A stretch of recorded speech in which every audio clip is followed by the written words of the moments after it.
আজকে আমার জীবনে সবথেকে ইম্পর্টেন্ট একটা দিন। আজকে আমার মেয়ের জন্মদিন এবং আমার ছেলের জন্মদিন। আমার ছেলে হওয়ার ৬ বছর আগে আমার মেয়ে হয়েছিল এই ফেব্রুয়ারির ২৪ তারিখেই। আবার মেয়ে পরে ৬ বছর পরে ছেলে হয়েছে, তাও ২৪ তারিখে। মেয়ে হওয়ার সময় আমার মানে আমরা সবাই অনেক খুশি ছিলাম। প্রথম মা হয়েছি, অনুভূতিটাই অন্যরকম। আমার হাজবেন্ডও অনেক খুশি, মেয়ের সঙ্গে হসপিটালে ঘুমাতো, খেত, বসতো, মানে ও বাসায় যেতেই চেত না। আমার বাবু মানে ধীরে ধীরে বড় হলো। অনেক স্মৃতি ওর সঙ্গে, যা বলে শেষ করা যাবে না। প্রথম মা হয়েছি, অনুভূতিটাই ছিল অন্যরকম। আর পাশাপাশি আমার ছেলের জন্ম হলো এই একই দিনে। কিন্তু অনেক খুশি ছিলাম যে আমি জানতাম আমার ছেলে হবে, মানে আল্ট্রাসাউন্ডে বলেছিল। অনেক খুশি ছিলাম আমরা যে একটা মেয়ে আছে, একটা ছেলে হবে। তো সেটা খুব কালো একটা রাত ছিল। আমার ছেলে হওয়ার পরে ও অসুস্থ ছিল, প্রিম্যাচিউর ছিল। ওর একটু শ্বাস নিতে, ওর অক্সিজেন নিতে একটু কষ্ট হচ্ছিল, নিউমোনিয়া ছিল পেটের থেকে। তো সব মিলায়ে ভয়ঙ্কর একটা রাত ছিল। ও হওয়ার পরে ওকে অন্য হসপিটালে নিয়ে গেছিল। এই যে আমার বাবুটা যখন হয়েছে তারপর মুহূর্তে, তো অনেক ভয়ানক একটা রাত ছিল। তারপরে আমার বাবু ২ দিন খুলনা থাকার পরে ওকে ঢাকায় নিয়ে গেলাম।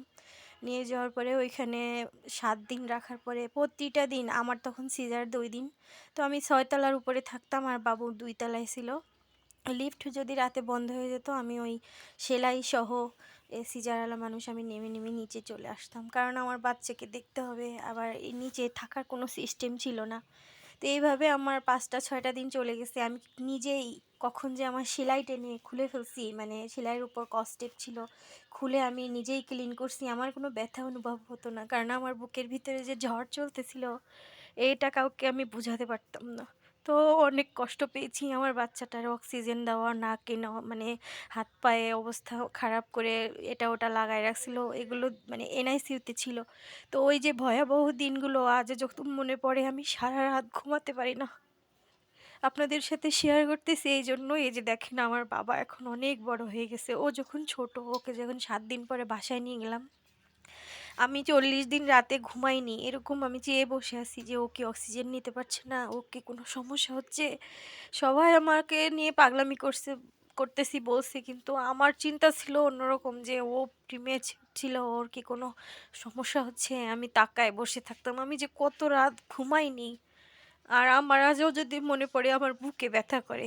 তো তারপরে থেকে আমার বাবা ধীরে ধীরে বড় হওয়া শুরু করলো। আমার জীবনে অনেক ইম্পর্টেন্ট একটা দিন, এই কারণেই বলেছি যে এক হচ্ছে আমার খুশির দিন, আমার মেয়ে হয়েছে, আর এক আমার ছেলে হয়েছে। আমি খুশি, কিন্তু ভয়ানক ছিল ব্যাপারগুলো। যে সাফার করছে সেই শুধু জানে। তো সবাই দোয়া করবেন আমার বাচ্চাদের জন্য। হ্যাপি বার্থডে আমার সোনারা। মা তোমাদের অনেক ভালোবাসে। সারা জীবন তোমাদের আগলে রাখবো মা, যতদিন বেঁচে আছি। দোয়া রইলো।